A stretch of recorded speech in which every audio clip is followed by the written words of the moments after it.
friends, welcome to the TechListen channel. So friends, today I will talk about AMD's dual fan Radeon RX 7800XT and RX 7700XT GPU design. So friend, AMD is scheduled to announce the Radeon RX 7800XT and RX 7700XT series very soon.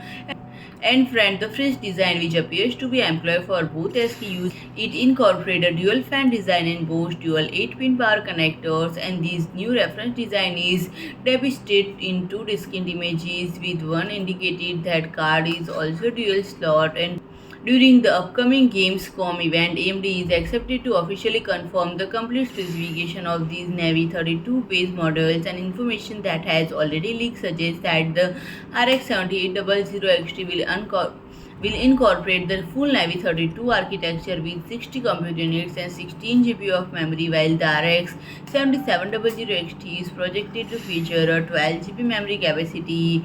And AMD is anticipated to provide updates on FSR3 and HyperRX technology. So friend, if you like my video, please do like, share and comment, and don't forget to subscribe my channel and press the bell icon.